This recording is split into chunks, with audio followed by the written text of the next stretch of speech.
Welcome back to the Creative Process Podcast with myself, Jared Klein, episode 78. Welcome back. 77 was a good one. If you missed 77, it was just me by myself. I talked a little bit about time management, based off of a tweet that I saw from Akshay Ram. I wanted to kind of talk about. So that's what episode 77 is about. And we're kind of back. It's been about a month hiatus since we kind of uploaded. So yeah, but today, obviously you see who we have on today. Connor Wagner, how are you doing today? Thank you for joining. I'm good, man. No, we're back with a banger, as the kids would say. Oh, 100%. Hopefully. I mean, I hope I'm a good guest. You have been recommended a handful of times actually by guests that I have had on. So you have been recommended to me to reach out to. And I think it's about time. You've been on the list for sure for people to reach out to get on here, because I think you have a lot of knowledge to share with the audience. And I think you're going to be an awesome guest to have on. And I mean, we talked a little bit before we pressed record, and we're kind of vibing right now, so we should have a good conversation. I hope you didn't just hype me up for me to just blank. Yeah, right. Knowing my luck, it's gonna happen. We had such a good intro conversation that we're gonna hit record and we're gonna start talking about something, right, and my mind's just gonna and just disappear, and all semblance of me having a conscious stream of thought is just gonna go away. Right. So no, but I'm excited, man. I've listened to a couple episodes, and I think it's cool what you're doing, and I think more stuff like this probably needs to happen in terms of just getting I think in my personal experience, talking to people throughout the industry, I think you'll find more often than not that they're like, everybody's pretty open and friendly in terms of like wanting to see everybody else kind of succeed. So, I'm like I told you earlier, I'm an open book. I don't necessarily have the traditional. I guess nobody really has a traditional path into sports or graphic design, but I kind of took a weird route to get here, and so I like to kind of think that like, certain people helped me out along the way. So the least I can do is be open and offer some advice in some capacity to some other people. Mm-hmm. Yeah, that's good that you say that, because that is, that's the main focus about this podcast, is being able to supply that information, like you just said, that you may not have gotten when you were coming up. So now you have it, and why not supply it to the people that want to learn more about it, that was just the main motive of wanting to start it, especially when first getting into the industry. And I guess when we say the industry, it's going to be the sports industry. But when first getting into that, it's like I was going in completely blind. I had a few connections that I was badgering with questions over and over and over again, but it was like, how can I learn? And I mean, it was like experiencing it. The majority of learning is just experiencing it. But I mean, obviously, if you have the resources to learn about other people's experiences, it's like, why not? Why not listen to it and take advantage of that? And yeah. I mean, a lot of what I tell my interns that I've had in the past and people that I've worked with in the past is, at least in my experience, like with me personally, like I learn by doing, and I also learn by making mistakes. Like there were times last season, at Coastal, my role shifted from, hey, I'm doing some photography for game day, and that was kind of our focus because we felt like we had Thomas, who just recently graduated from there. He was our video guy, and so he was, he's incredible from a creative standpoint. So I was like, hey, video's covered. Let's just get as many photos as we can so that, we have additional photo coverage, and then we can use more stuff in graphics. So, I kind of did that for a couple games, and then he was like, hey, I actually think we could probably be better on video. Like, can you help me? And I was like, dude, I think I shot video at Air Force a couple games. Like, it was during the COVID season. So like I shot games, but I'd be lying if I said I felt like I knew what I was doing. And that's not like Bailey White, shout out to her. She taught me the ropes, but it was kind of, I'm not necessarily the best student. So I needed a cheat sheet, and it took me probably 2 or 3 games to get something that I think would probably be usable Mm-hmm. by like my standards now, and I'm sure by her standards. So, Mm-hmm. I didn't see too many of my clips showing up in our recap videos there, which that's totally acceptable. That's a Like, given. hey, they're not good. That's totally fine. So yeah, I mean, but so we kind of took it on, and Thomas did a great job of being like, hey, here's what you do, and a lot of it was like, he was like, dude, these kind of suck. Like I forgot that optical steady shot was like a thing on the camera lens. So the first game I shot was literally just the whole Shaky shit. camera lens just shaking like I was in the middle of an earthquake. And he was like, yeah, man, like you did a good job tracking the ball, but like we can't use it. And I was like, oh, okay. Two, you know, 2 years, 2 seasons later, I actually have like a semi decent reel that I was pretty proud of that he helped me kind of edit and put together. So, Mm-hmm. yeah, I think a lot of this industry is teaching yourself as you go and picking up things from different people. And I think there's a lot of, I guess the lines between like what your role is in as a creative for a team specifically, they're very gray. Like there's a lot of gray areas where it's like I consider myself a graphics person, right? But I also do video and I also do photo for recruit shoots and this and that, and I help set up for nutrition, team meals and whatever it is to do, that you can, whatever hat you can wear, I guess, to help make yourself as invaluable as possible, I think is becoming kind of an industry standard, Mm-hmm. at least what I've seen. So Yeah. yeah, I think it's just learn as you go and learn as much as you can do, or learn as much as you can, because the more you have up top, I guess, the better. Mm-hmm. For sure. Before we get too far, why don't you just introduce yourself to the people? Yeah, I didn't just prompt launched on a whole it. segment, didn't I? I didn't prompt it. I didn't prompt it, so it's my fault. But why don't you introduce yourself to the people? I just did like 5 minutes of talking, and I was like, "Oh, people have no idea what I do." Or who No, I am. it's good. It's good. It's good. That's great. Okay, well, I'm Connor Wagner. I'm I, I think my new title at here at Liberty is creative media specialist. I'm not 100% sure exactly what it is. We're kind of in the process of filling that out. I've been here for 3 days in this new role, but I was previously the director of creative media at Coastal Carolina, and before that, I was the assistant director of creative for football for Air Force football. Prior to that, I actually worked with your current company, Capture Sports Marketing, although they're now Capture Sports Entertainment. Yep. Yeah, you guys rebranded. But I worked there as an intern and then into a full-time graphics role before I went out to Air Force. Let's see. Before that, the first graphics gig I got was I somehow convinced my boss over at the Milwaukee Admirals, when I was an intern there, to let me make a couple wallpapers for the team to post on social accounts.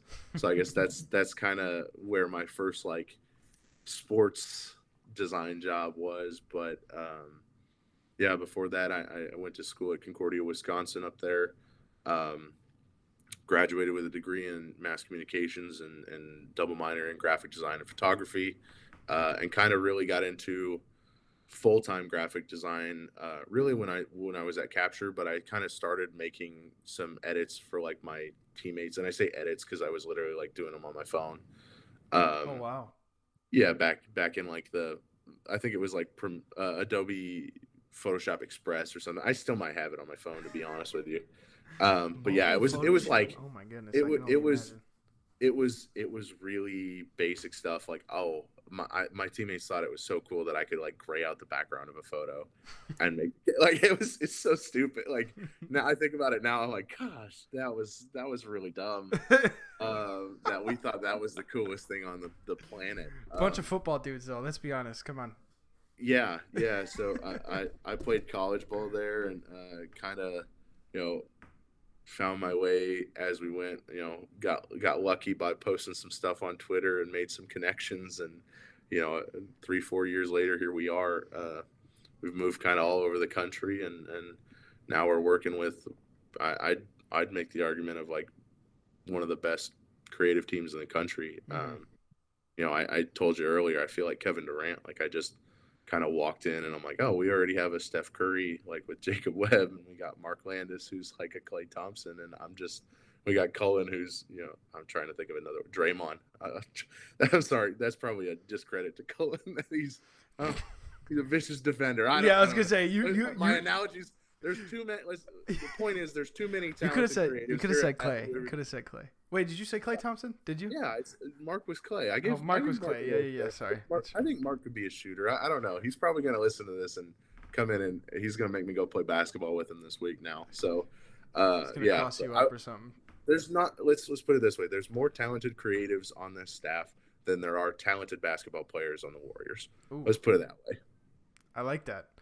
That's actually funny because I was going to start doing a different type of thing on this podcast and have a whole creative team out like on the podcast, and I'm gonna look this up. I'm gonna go over to Twitter here, the Twitter sphere, and I'm almost positive that I have a group chat with Mark. Oh my groups. What about Jacob? Do I have a group chat with Jacob? Yeah. Jacob, David, and Cassidy. Yep. I have a group about chat. Getting everybody on here. Yeah, about getting everyone on. I could shoot him a text and be like, hey, I don't know where you guys are at, but like if you want to drive, I know it's like 8:45 at night, but if you want to come back in the office, I'm on a podcast. We can just come pop in the back. Pop in the back. I'll be a return guest. I'll just come back with everybody else this time. Oh, don't worry. We've had plenty of those. So, but yeah, it's so funny because like I just remembered that, and yeah, we haven't messaged since March 14th, and I think it's just because getting schedules together is just so hard. Yeah. Being able to coordinate that, but. Yeah, I mean, putting the bug in the air for sure. I'd love if you would do that.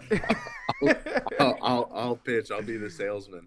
They're probably like, this dude's been here three days, and now he's like, oh, let's go on a podcast together. Well, the weird thing, you mentioned this a little bit, like when we just started talking, like before we recorded, but like it's like, yeah, you're new, but like people already you already know them, you know. It's like whether you connected with them on Twitter or connected them with them however else, like. Yeah. Like in my new job, like Tony Turnquist is the creative director here. And Tony, I mean, I had Tony on the podcast probably a handful of months before we even started talking about the potential job. And, I've connected with Tony for probably close to a year now. So it's like working with him is not like going in there. I had like no nerves. I was, it's like, I'm just going to be talking with a buddy, it's, it's so interesting within our industry. I think that's such a unique thing about the sports industry and sports creative industry. It's like, you already know there's so many people within the industry, and I don't want to say people like moving jobs isn't a common thing, but like I feel like just the want to explore more and gain different opportunities within the sports industry is a little bit more relevant than some other industries. So you gain those other connections, and you already know people within those different organizations that you could potentially want to work with. Yeah, I think the other thing too, and I think it's a kind of a different, like I don't want to say an underrated aspect of it, because it's very prevalent in terms of like every year you see coaching staffs change, and we just went through one at Coastal, which is kind of how I ended up here.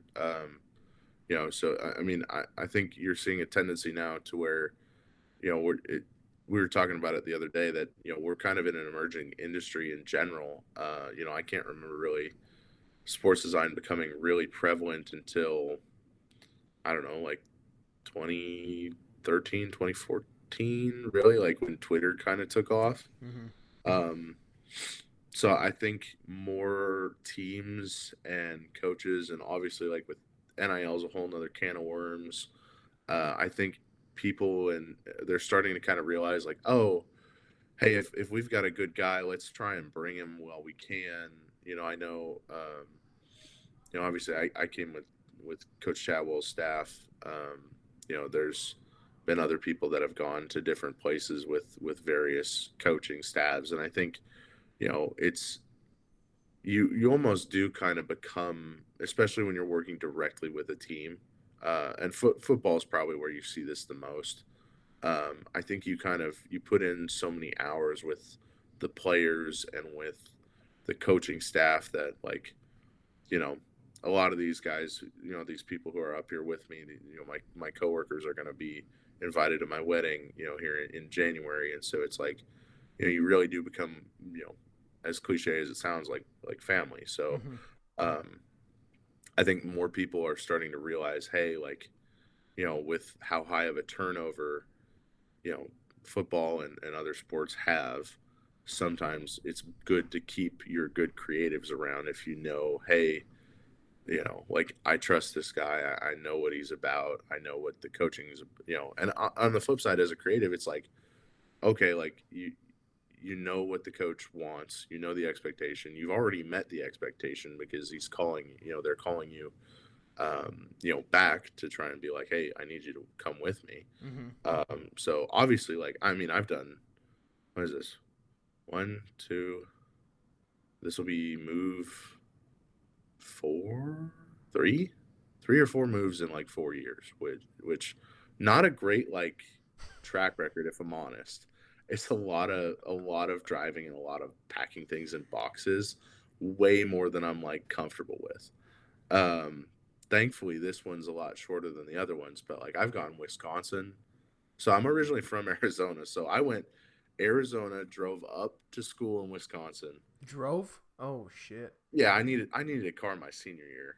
So I flew most of the time, but like my senior year, I'm like, hey, I gotta get a car up there because I can't go to internships and stuff if I don't have a car. Right. So did that haul with my dad, me and him in our truck. Um, did that. Went from Milwaukee area to Colorado Springs for the Air Force job. Went from Colorado Springs to Myrtle. Myrtle Beach, Conway, and now we're going like. Thankfully, this like again, this one's 6 hours, so it seems like nothing compared to the other two. I can literally get in my car this weekend and drive down there if I wanted to. Mm-hmm. But I'd have to turn around and come right back. But Yeah, I was gonna say. I mean, 12 hours right. of driving, kind But I of. mean, go see my dogs, so like it might be worth it. Right. It probably is worth it. But yeah. So I mean, I've done my fair share of moving, but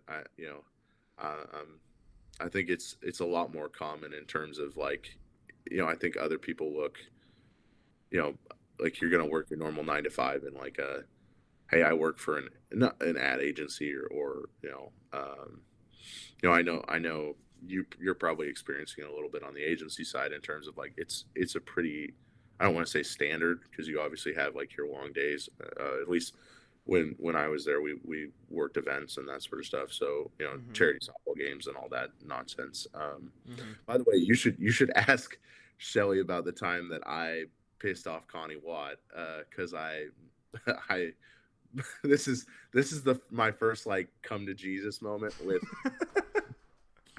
we were doing This is interesting. I'm intrigued now. we were doing so Carson and JJ both were doing Carson Wentz, that is, were both doing charity softball games right around the same time. I was the lead designer for both of them for branding, and I must have just blanked, and somehow it went through it went through the feeds and our like proofing process, and nobody caught it, and we sent it over to JJ and he posted on his social. I had swapped the stadiums on the like I had swapped the locations. So JJ was JJ posted. promoting his Houston Charity Classic with the Phillies ballpark address on there, and thank like thank thank the Lord that JJ Watt is a funny human being and he can roll with punches. because he just played it off like, oh, I need to fire the design intern apparently, and I like literally I was sitting here going like, yeah, Oh this is my shit. last day. Yeah, I'm it's like I'll see you. like, there's no shot. This just got posted on JJ Watt's Instagram for millions of people to see, and I butchered it. Yeah. So I literally walked into Shelly's office and was like almost in tears, just like apologizing like furiously. And we got on a call with JJ, and I was like, JJ, I'm so sorry. I literally can't. And so like he was like, dude, you're fine. Like, don't. It happens. I get it. Get caught up by And fucking JJ Watt. You're like, yeah, I'm done, yeah, man. yeah. I was like, oh god. Like, I think his mom was more upset than he was, but you know, that's, you know, to raise boys like that, you got to be one tough sob. So Right. credit to her. But yeah, it was funny because then like a couple months later, when we actually were at the event, like I got to meet him and I shook his hand and he was like, "Oh, you're the one that messed up the graphic, huh?" And I was like, Yep. "Yeah." That was me. He's like, "It's all good, dude. Don't worry about it." Yeah. It's like, Oh well, my hey, it goodness. worked out, and thankfully, like I like to think I redeemed myself because that was like my first, that and the Carson Wentz the AO1 Charity Classic were kind of the first time that I kind of started to putz around with some motion stuff. And so I actually did like the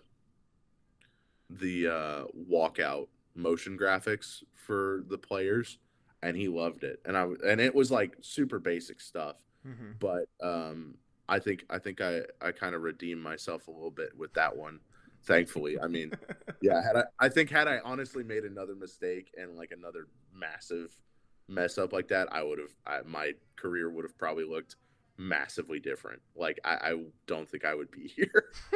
Yeah, So I'll definitely text Shelly tomorrow yeah, for work I and mean ask her about that. that's a great group of people there. I mean, they're phenomenal, and I owe Shelly a lot. You know, she helped me kind of expand into graphics when, you know, I didn't really have a whole lot of graphic experience. I kind of came on as like a communications intern and kind of lucked into being like, oh, I also do graphics. And he was Right. like, well, we kind of need an assistant graphic designer. And then that kind of turned into my role. And I kind of was fortunate enough to figure out, I think I was like, right around that time, I think I think I called it like my imposter series, where I literally was taking like other people's designs and just blatantly ripping them off. And I Oh was boy. like crediting them and like shouting them out. And I asked them beforehand, like, hey, is it cool? Like, this is my idea. Like, it was to look at, oh my God. I thought I was the only one in the office. Our director of recruiting is just staring at me. The crap out of me. Oh, Train of thought. oh, that's gonna make the blooper reel. So we have glass windows Okay.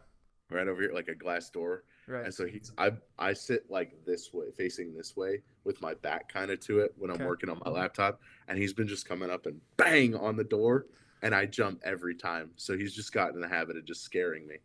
So he's just being creepy now. Uh, Jeez. Oh. You all right? Yeah, hey, remember what I told you? We're gonna go all over the place here. And For sure. what was I saying? Well, we were talking about capture and your situation with that. But Yeah. yeah, it's I would agree. The group of people that work for capture are fantastic. I love working with them. And it's so weird because I went from working with the Timber Rattlers, the minor league team that I worked with, where it was about 98% males in the office, and now I go to work with capture Yeah. and It's female about, dominated. yeah, 98% females. Like Tony and I sometimes are the only. Yeah. Actually, I think there's an intern that's a male, but Tony and I are the only two males on like the full time staff. I'm pretty sure. Yeah, I think I'm pretty I sure. think there was a may point. not I think everyone there yet. genuinely was a point there, and you might have to ask Shelly about this, but I think there was a point there that I was the only guy on staff, and they gave me a hard time about it all the time. Mm-hmm. You know, hey, you got to pull your weight because we're we're killing you. I was like, dang, like, all right, you guys are outworking me. But I now that that's gone and Devin's moved on and he's not scaring me anymore. Right. I do remember what I was talking about. I was talking about my the imposter series. Yeah. What I had done was kind of reach out to people and I was like, hey, here's my concept. I'm gonna like mimic one of your designs that I really like and try and take like certain elements of it. Is that cool? And I'll like obviously give you, credit and try and direct, and I'll post like 4 or 5 pieces of your work that I really love and try to, highlight some of the things you do well. And, it's funny because that literally led to me and Garrett Little crossing paths and becoming Warzone buddies. And, I text him probably every day we talk. So, it's funny how that works. We were just talking about how massive the sports and like design industry is, but also how small it is, where it's like, and I think, Twitter and obviously with COVID, everybody hopping on Zoom calls and that sort of stuff probably shrunk that significantly to the point where like I feel like I know people, but I've never met them. Like like I'm like, oh, like for instance, Mark and Jacob, like we've crossed paths before we got here, and I was like, okay, like I've never met these guys, but we've talked a lot, Mm-hmm. so you know, I hopefully it's the same vibe, and sure enough, it is. So Yeah. yeah, it's kind of crazy what you know. I think COVID opened up a lot of avenues actually for for people to connect. Believe it or not, like even though we were quarantined, I think it showed everybody that you can kind of meet and reach out to whoever. Because at that point, we were all kind of stuck in our houses and being like, "Oh, I'm bored. Like, who do you want to talk to?" Mm-hmm. Yeah, it was just like it was just kind of the essence of what it was. I mean, we were already connecting on social, but then with those limitations that whole situation had, it was just elevated to a different level when it came to us not really getting social Getting interaction out, much. Yeah, exactly. getting outside. Well, granted, we don't really. Well, at least Hey, for you, at hey, least for you, so hey, you get outside because you have to. But on a daily basis. Don't slander me like that. I yeah, might work behind a computer, but I promise you, I go on walks. yeah. But yeah, like in that essay, it just kind of came up, because Yeah. it just naturally did.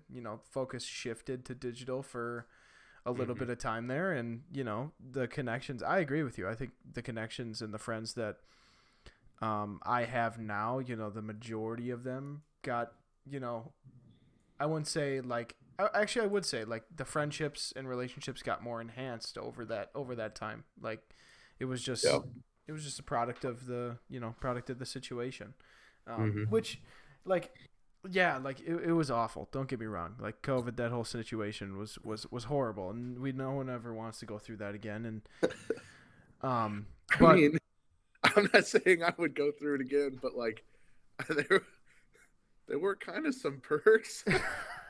I mean, I could like stay in sweatpants all day. I that's mean, I very wear true. sweatpants to work a lot, but like, Very true. I could sit on my couch for most of the day and work from home. Yeah. But no, I mean, definitely, I'm not saying I would like to go back to work. Yeah.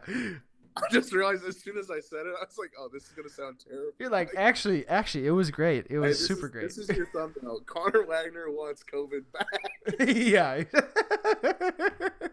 Oh man. Connor Wagner No, wants COVID back. yeah. I mean, no, I think it. I'm crying. That was funny. Uh, yeah, I think it was beneficial in some ways. I think for our industry specifically because it is kind of like a digitally dominated industry. I mean that's literally what 3/4 of it is now. Is like I have to teach. I have to teach some of my interns like, hey, you actually have to set things up completely different for if you want to print something out, and they're like, what? I'm like, yeah, like I know it took me a second to understand that too, but it is a different realm. So Mm-hmm. yeah, I mean it's crazy how quickly it's evolving too. I think it's like sports I think is probably the most prevalent thing we see because but like design and social is I mean I think I don't know if it's a stretch to say, but there's like literally every company on planet Earth could benefit from having a strong social presence because it's just a different form of marketing. Mm-hmm. So I think And it's it's free. knock on wood that Elon Well, doesn't. free in a sense of obviously you have to hire people, but you don't have to Yeah, pay extra to yeah, run a yeah, social post. exactly.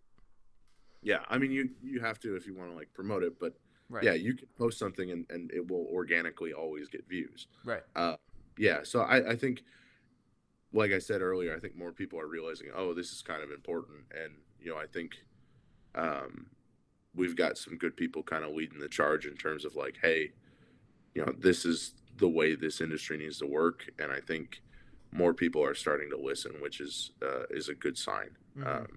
Well, Yeah, they're seeing so many organizations just blow it out of the park. This whole concept yeah, of emphasis on social and emphasis on marketing and stuff like that. Like they're seeing so many um, bigger organizations, like well reputable organizations, just blowing this whole new concept out of the park and just yeah, seeing how important it is to them. And then those people are setting the precedence for the people that follow them. So yeah, just kind of yeah, the whole thing now. yeah. So as I de-chap my lips. That I've never used that term. De-chap my lips. Chap. What That's a is this? D chapstick from now What is on. this action? Are you putting on chap? Like, how would you like running? What would you call this? Putting on chapstick. What would that be? Because like no one ever says like it's never a one word action. It's always I'm gonna put on chapstick. Yeah, But what do we I like de-chapping? applying maybe That's you're okay, but applying that's chapstick, but it's basically putting on. putting on Yeah, basically. no, I mean, it technically is the process of de-chapping your lips. So Yeah. you might be onto something I here. might be This onto something you super, like might just super good. change the chapstick industry forever. I don't think I've. Yeah, I said de-chapping, and I was like, "There's no way I've ever said that What in is my it? life." Is it Blistex? Blistex? I think is the brand my dad uses. Hey, Blistex, get it, Jared. He's No, it's actually I'll show you. It's chat. Burt's It's Bees. no, it's chapstick. It literally Chapstick. is Hey, chapstick get on brand. it. Get on it, guys. Get Where is this man this? signed up. Get him an endorsement deal. Oh, my camera doesn't. My camera that I'm using doesn't autofocus. But yeah, shit. Sponsor me, chapstick. Skin protectant sunscreen, Get, SPF get, 12. get you an NIL deal for chapstick. Yeah, give me an NIL deal for freaking chapstick, bro. That'd be sick. Oh, I would. My wife and I use chapsticks all the time, so this would be. This is the best one too. Fuck Burt's Bees. Fuck like Well, what? hey, you just pissed off your other. That's bad business, man. You just pissed off your other options. Right. But no, for real, this is it's like the cheapest one at like Walgreens too. It is so good. It is the best. My fiance likes the what are the ones that are in the little circle, the Like EOS. the EOS, yeah. Yeah, she loves those. So those are stocking stuffer every year. Here you go. Here's like 5 more of them. Yeah, here's your refill, honey. Yeah, more or less. I mean, it's easy money, guys. Like, where's the camera? If you need stocking stuffers, just get her lip balm. Lip balm, There you go. chapstick. That's the way to go. And if you want to please yours truly, get me chapstick. This is yeah, it's the best shit. Hey chapstick. Hey chapstick. My name's Jared Klein, and you need to sponsor me because I use you every day. And it's so funny. Like, is this like a thing? You know how like Kleenex was never called Kleenex? It was like called like nose tissue, but then Issues. the Yeah. brand Kleenex like made it, and like It, now I mean, everyone calls it very well Kleenex. could be. It very well could be. Cause like, is this like an origin story of why it's called chapstick? You might be holding the OG chapstick in your hand. OG chapstick. It very well could be. I feel like you could do a whole segment on that. How the I hell think did we get to talking about this right now? you brought up de-chapping your lips. I did. Again, what did I say beforehand? We're going this way. We're going that way. We're not on target here. I totally did bring up de-chapping my lips, and I was so amazed with. I've never used that in my life. I'm gonna ask coworkers tomorrow if they use de-chapping as like a, or no, I'm gonna ask them the question that I asked. I'm gonna pull Twitter. Just put it on Twitter and see. I'm gonna do it right now. I'm gonna do it right now. How should the tweet go? Just what? How do you Hey, audience. just be like? What's the action? What is the What would you say the action of putting on chapstick is, and then be like three options: putting on, applying, or de-chapping, what would I or say? Like, or other. well, like, what is the like one word? It's got to be like a one word Yeah. action. Well, here, I'll What's the just do one this. word? What's the the one action word for applying chapstick? I think you literally just said it though. Yeah, you're right. We're or questions and using answering the question in the same sentence. Oh God! I've like for using. Maybe don't post it on Twitter. No. For what is the action word for using chapstick and putting it on your dry lips? Example: running, like watering, etc. Parentheses. One word action. One. Oh my God, one word. Okay. I don't even think I'm gonna put a poll. I just want to see. Just. I'll say this. I'll say my. Send it to ChatGPT. Maybe. Yeah, maybe I should. AI, help us. I'm gonna say my word is de-chapping. Thoughts. Is that hyphenated? Yeah, probably, it's not hyphenated. yeah. I don't think it's hyphenated. Yeah. It's gotta be hyphenated. You think? Yeah. De-chapping. Thoughts? Question mark. Somebody's gonna comment back like your word shouldn't have a hyphen in it. I tweeted it. We're good. It's on the Twitterverse. We're gonna, if somebody responds, we gotta just drop everything in this conversation to read this. I will keep. Yeah, I'm keeping Twitter up. Just so we can see. Gotta reply. Yeah, I'm keeping it up. Yeah. So let's talk about a little bit about design content, right? Fuck the chapstick. Let's get throw chapstick away. So I did a little research, obviously, before you came on. I mean, other than seeing what you do on Twitter and everything like that, which is fantastic. Every time you post something, it's amazing, man. Kudos to you for doing a great job. Appreciate it. But yeah, I was doing a little research looking at your portfolio. Obviously, it's got a lot of coastal stuff. It's got a lot of Air Force stuff on there. Yeah. And I was looking at possible things to talk about from there, and I came up with like two things, but since we were kind of rambling about other things, I kind of like how that podcast or how that has went so far. Yeah. And I only want to talk about one of them.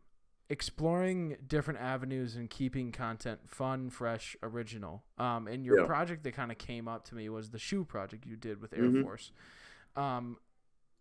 You kind of explained a little bit within that project what your process was, but if you don't mind explaining, because this, by the way, for the audience, all of Connor's stuff will be down below. So when we reference this project, click on his portfolio down there if you're following along, or if you want to follow along, if we do, reference that. But yeah, if you don't mind, Connor, kind of talk about that a little bit and what your whole process was and everything. Yeah, so that kind of came about. I want to say it was during. Yeah, it was during COVID, because I literally got to Air Force. So this is my arriving to Air Force story.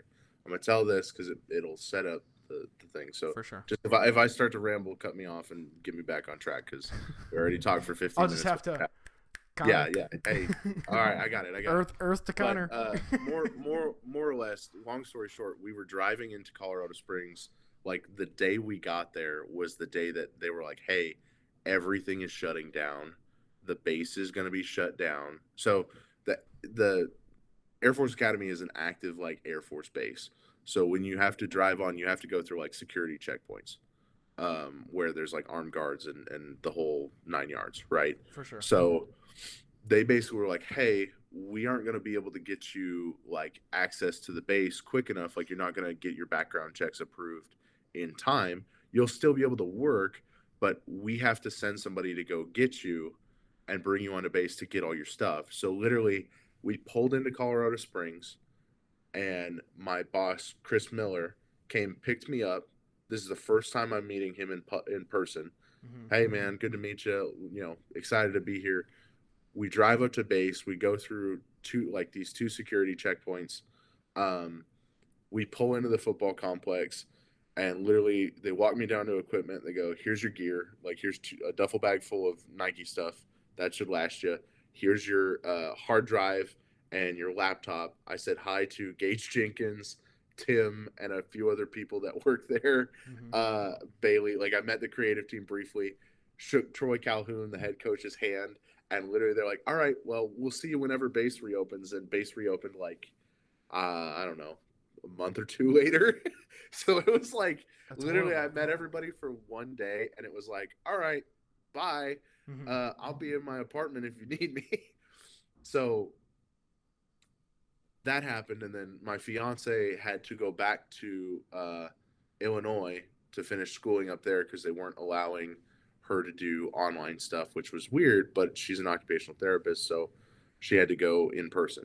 Mm-hmm. So at that point, my brother had gotten.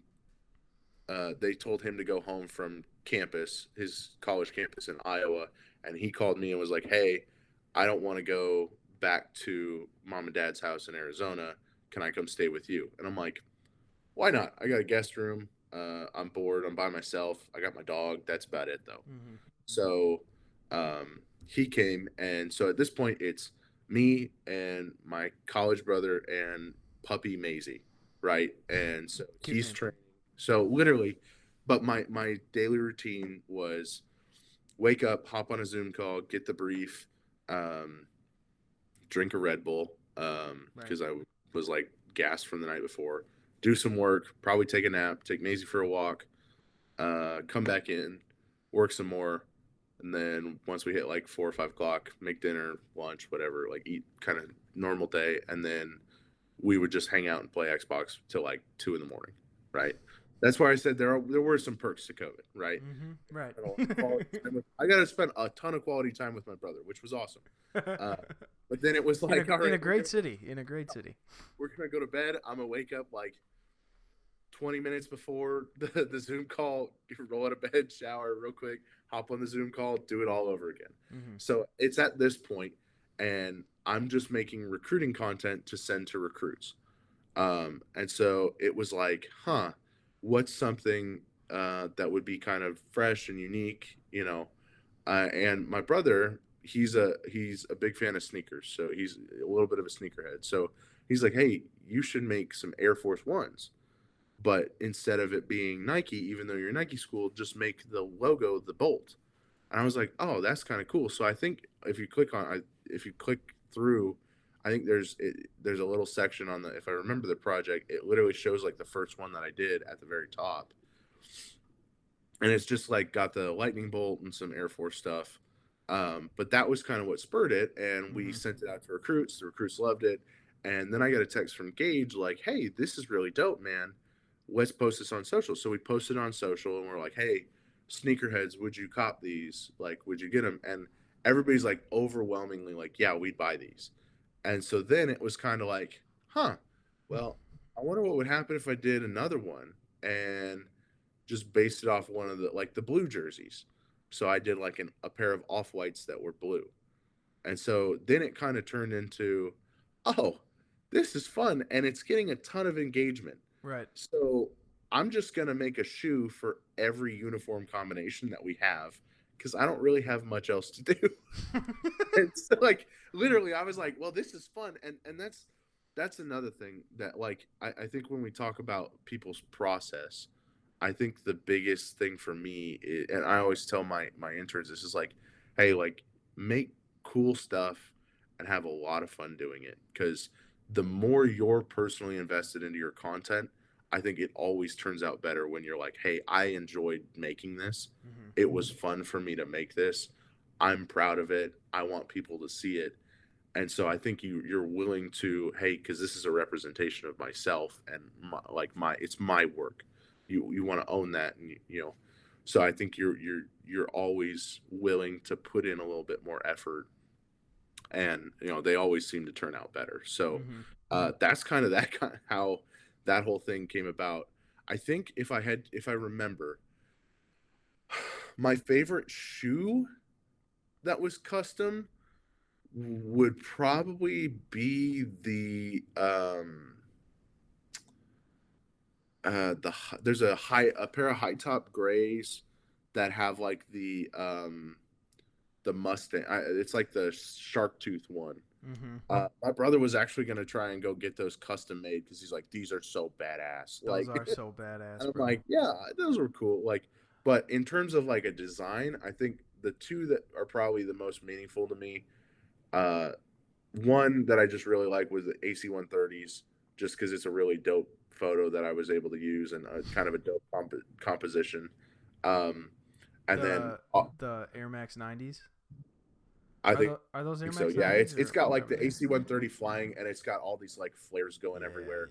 yeah, yeah. It looks super cool, Those and are, yeah, that's sick. um, then obviously the Red Tails one being a part of that whole rollout and getting to do that sort of um, you know whole thing and rebrand was a very cool thing. So really proud of those. But yeah, that kind of that was kind of one of the big projects there. That I mean that's probably one of my favorite projects. Now that I'm back in a Nike school, I might have to bring it back Mm, and you maybe may make have to. some custom Liberty ones. I'm The we were talking flames, about. bro. The flames. I Imagine what know, you can do with the flames. I know. Well, we've got all of Mark was kind of getting me caught up to speed, and I'm like, hey man, we got some powder blue stuff going on here. We got Hell some yeah. red and powder blue looking like some old Miss stuff. Like, hey, this is Oh, pretty neat. So it's no, I might have to bring it back, but yeah, it was definitely a fun project to go, and I literally think like when we posted some like every time we would post them, the Air Force fans were like, you have to make these production, like Nike, get on this, like mm-hmm. make it now. And I was like, guys, these are just customs. Like we literally had to be like, these do not You exist. would like put They it are on tweet. just this is photoshopped, but like these are cool, right? And they're like, take it out of Photoshop and make it real. And I was like, I wish I was that talented. I just make it look cool on the computer. Well, the crazy thing is like they would probably sell. Like, just it's not like Oh, it's not like it's like 100%. not like you're making it for like Wake Forest or something. You know, it's Yeah. like it's the Air Force. Like, yeah, it's a school, but Yeah. it's like it's I'll the tell you Air what, Force. They would sell. the three military academies, I've had the privilege of working at one. I've obviously played the other two. We played Army last year at Coastal, and like anytime those schools are involved in stuff, it's always it's always really cool to see the amount of support that they get on a day in and day out basis. And I think they have some of the better creatives in the industry, to be honest with you. Like Tim is a rock star over at Air Force. Um, Zach Woolidge is over there now too. Mm-hmm. He does a great job. I'm trying to think of who's been at Army. Unfortunately, a lot of them they've become so good at churning out creatives that you get kind of some situations like myself where it's like, hey, you do a really good job for an Air Force, an Air Force or an Army or a Navy, and all of a sudden, you got like 6 teams calling you like, hey, you want to come be our director? Mm-hmm. And so I think I think honestly, like if you can cut it at an academy school as a creative, I think you can cut it pretty much everywhere. Um, because there's a whole, and that's a whole nother discussion of like the difference between an academy school and like a normal school. So that might be a good talking point. Like if you ever get like uh, Tim on here or Zach or any of those guys, Mm-hmm. um, you know, to bring that up and see, because it's a different beast sometimes. Mm-hmm. Yeah, the reason I don't know if I gravitated towards it, but like saw this project and was like, I want to talk about this is I'm like happy that you mentioned it too, like the amount of interaction that it was getting, and one, because it's a unique concept, and I think it works because the Air Force has so many different types of combinations with their unis and everything. There's Yeah. so What's many different what's uniforms. what's really cool that Air Force does, and I know Army Navy. So this is kind of in response to the Army Navy game, right? Mm-hmm. So Air Force, as an Air Force alum, I can say that Air Force has a little bit of a chip on its shoulder when it comes to those two schools because obviously that game, regardless of how good Army and Navy are every year, is a massive production. You know, the president goes, so it's always a big deal. Mm-hmm. And so Nike and Under Armour go all out for those uniforms and everything, right? Mm-hmm. So Air Force being the kind of, I don't want to say odd man out because they're not. Well, they're Um, just the third. being, If there was a yeah, fourth, being you know. yeah, yeah. If I mean, hell, Space Force. Well, Space Force is technically in the Air Force. Right. So let's get the Coast Guard involved. Yeah, Coast Guard involved. Let's do it. University of Right? Or what? Or well, no, because that's technically Navy, right? what? Coast Guard? Yeah. Well, no, they're not the Navy. This is a whole different subject.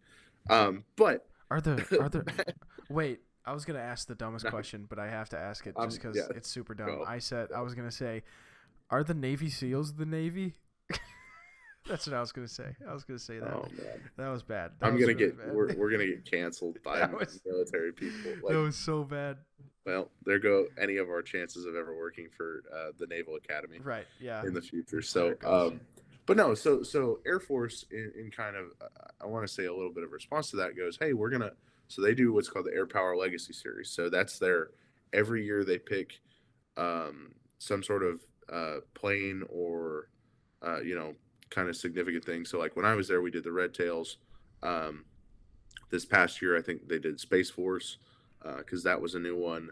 They've done AC-130, so that's kind of where all those come from, and it's Mm-hmm. super cool because it's almost an every year thing. I don't know the exact details of it, but I think there's like supposed to be like 10 alternate uniforms that they do, and every single time, like when I was there, we rebranded the entire week. So the 2 weeks we played Army and Navy in the alts, and so both those weeks we rebranded our social entirely to match what our branding was going to be for the APLS uniforms. Mm-hmm. So it's a really cool concept in terms of just like from top down, you can rebrand entirely on social and change your entire direction using it, Mm-hmm. and it always does really well. Mm-hmm. So it's a fun little concept, but I feel like that has to happen more than collegiate athletics. Like you're seeing like Oregon do it, and you're seeing like yeah, Oregon is like a mainstream school outside of like Army, Navy, Air Force. Like I feel like Army, Navy, and Air Force have uniform variations a lot. yeah, A lot more than like the traditional collegiate program. To where then outside of that, it's like, okay, you got Oregon who are like really known for it. Like they're usually the ones with the craziest uniform combos, and they're just known for that. But I think that they're just privileged because Nike's right there. well, yeah, I think they kind of started the uptick in like, oh, what if we do a whole bunch of different uniform variations and make Right. it cool? So I think more schools have followed. Like, I know like Boise State has a couple cool options every year. Mm-hmm. You know, Georgia's made some minor changes to some of theirs with the like, didn't they have like the dog collar around it? Yeah, they did. So Louisville is another one. Louisville and TCU are two of them that kind of jump out all the time to me. But I think it's an interesting thing because like Oregon, you've kind of come to expect it, right? Right. But like if I were to be like, oh, Alabama has an alternate uniform, some people would be like, well, they've always worn this. It always looks good. You know, it's Yeah, tradition. So you're that's right. There is where a there's kind tradition of that like goes into it for sure. there's kind of like a balance, and I think with uniforms especially that have like a lot of history to them, Mm-hmm. I think there's always going to carry some weight, and there's always going to people that are like there's going to be people that are like, no, we should have never gone away from this, and so I think when it comes to like jersey stuff, it's always interesting to see kind of where things go. Mm-hmm. I mean, I've been a part of a couple rollouts in terms of like I think we had new black uniforms at Coastal that they weren't anything like mind blowing, but they were different, so we did a rollout for them. Mm-hmm. I guess the biggest thing is that we did the rollout for the teal helmets, and that was kind of a that was like holding a nuclear bomb, like the key to a nuclear bomb. Is that the one Because that's behind you? yeah, Yeah, same model. yeah, yeah. Well, it's not. It's a. That looks like an older Uh, one. it is. It's a weird model. I don't really know what the model is. Our equipment guy's just like, here, we're not gonna use this one. So Here, take it, yeah, buddy. yeah, yeah.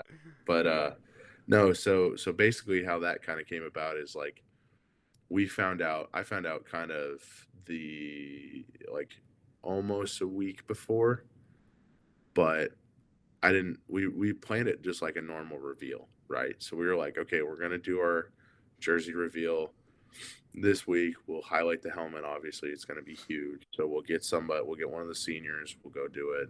Mm-hmm. And Coach Chabot walks into my office and he's like, "Hey, I don't want anybody to know about this until like right before kickoff." And I'm like, "Huh? Wait, what? Like, what are we doing?" And so I had planned of like, Full social oh, we're really gonna do it. interviews. We're gonna do just like a normal rollout. So that kind of changed things. So we did like a little teaser where it was just a static shot, like a push-in shot of our white helmet. And as it got closer, it kind of like glitched and flashed with like a teal overlay real quick a couple times and then went back. And we just posted that with no context. And our fans were like, what the hell's going on? Because it was different. Because like our content calendar was pretty much the same.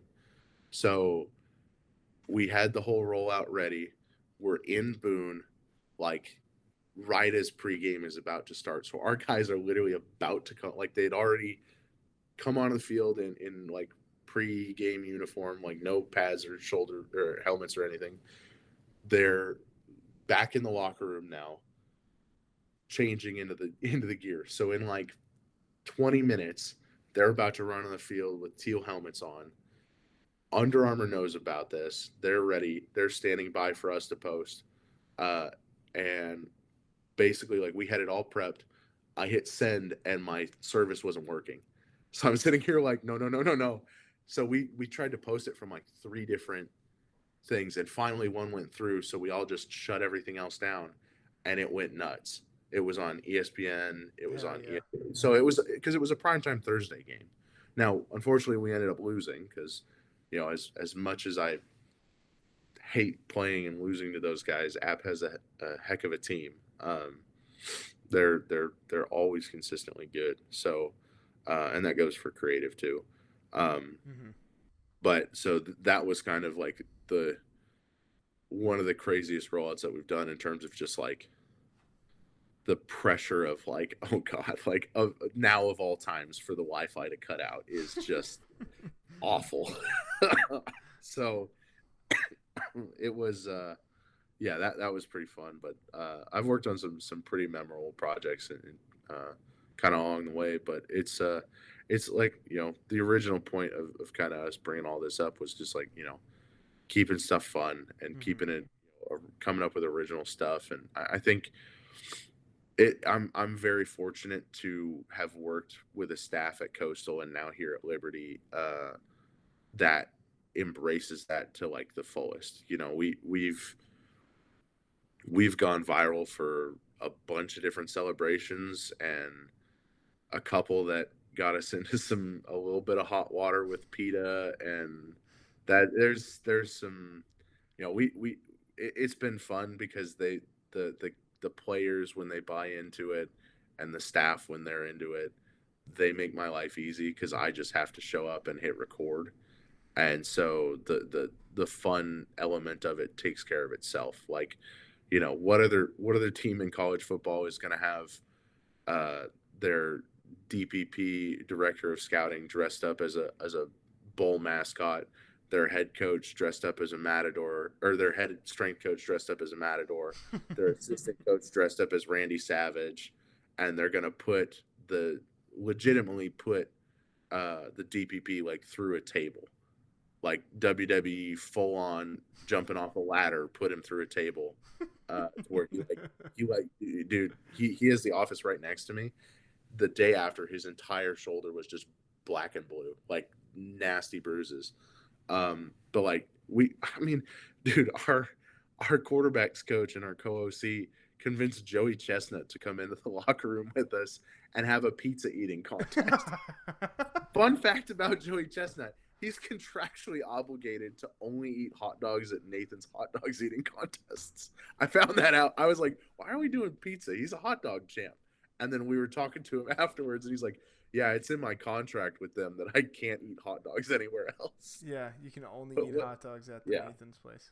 But like, there's no other group of coaches that are like, yeah, that's a good idea, except for here. Like these guys do, they make absurd stuff the norm, which is so much fun. Like the story I like to tell is like my first week at Coastal. I'm still trying to get the lay of the land, right? Mm-hmm. It's May 4th. I don't even know it. I'm a huge Star Wars fan, but I'm not even focused on, oh, it's Star Wars Day. All of a sudden, my door swings open. In walks Jamie Chadwell, Willie Korn, and our special teams coordinator, Josh Caraway. And they're all dressed head to toe in Jedi robes with lightsabers. And I'm sitting here going like, how can I help you guys? Like, what is going on? And Chadwell goes, oh, you can film, right? Like you know how to shoot video. And I go, yeah. And he goes, all right, get your camera. We're shooting a video. They have choreographed an entire fight scene. And they're going, hey, walk, like here's what we're gonna do. And so it starts, it's the probably the most cringy piece of coastal content I've ever made. It starts in the hallway outside Chadwell's office. It starts like we're just touring the facilities, and all of a sudden, he opens the door to his balcony to overlook the stadium, and he's like, "What's that?" And he looks over there, and it pans to the stands, and it's Caraway and Willie fighting lightsabers, and he's like, "Oh no, he's in trouble!" And he takes off running. And he runs out of frame, and then the next thing he just pops up out of the stands and joins the fight, and they kill Caraway, and then it like it just ends like abruptly. It's like the Star Wars thing, like "May the Fourth be with you." The credits roll, but you can tell about halfway through the video, I got tired of trying to track the lightsabers, Right. because it was like a super sunny day and I couldn't tell where the light was. So about halfway through the video, the lightsaber things just start going like this all over the place. Like they're kind of there, like you can tell, but you could tell it just cringily made. And so I just did it, and I was like, we're gonna post it. Mm-hmm. And of course, it did numbers for us because it's just so stupid. But you know, stuff like that makes my job fun because Mm-hmm. it's like I try not to take myself all that seriously, and I like being surrounded by people that are willing to, you know, put themselves in some um, not compromising positions, but put themselves at the butt end of a joke, Mm-hmm. because it's fun and it makes it entertaining for everybody else. Mm-hmm. Yeah, So for sure. that's the kind of environment that I thrive in. For sure. 100%. Well, Connor, I appreciate you taking the time out of your day today to come on to the podcast. Like I said, I was really excited for us to have a conversation and for us to have it on the podcast, and I think it went fantastic. Yeah, I think it did too. Hey, Great have we gotten conversation. have we gotten any word from Chapstick Oh, that's right. on From NIL Chapstick. deals? Let me check the replies here. I was gonna say check your email. They probably emailed you already. First person who replied, Mark Landis. Oh God, Applying. De-chapping is very valid though. I'm gonna text and be like, "De-chapping is the go-to." Yeah, text him right now. When we're still live, text him right now. And Sean Palmer Designs. Do you know Sean Palmer? Yeah, Yeah, he said chapsticking. I know that one was. there you go. Why didn't I think of that shit? Chapsticking. I'm texting Mark saying, Jared says, de-chapping is the future of the chapstick industry. Well, yeah. There's the Twitter. I feel like we talked more about that than we did design, but hey, we get it.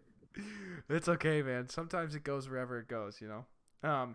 But yeah. Anyways, I really fun, appreciate you taking the time out of your day to come on and talk to someone you've never talked to before. No, I love this stuff, man. I think it's fun, and I think it's it's a good way to, put a name to a face and kind of continue a relationship that's, we've been probably interacting on social for years now, and it's cool to kind of see that it is a small world. Like you're working over with people that I've worked with, and Mm-hmm. you know, you'll have to. I don't know if it's still open, but there's the little sub shop down. What was it called?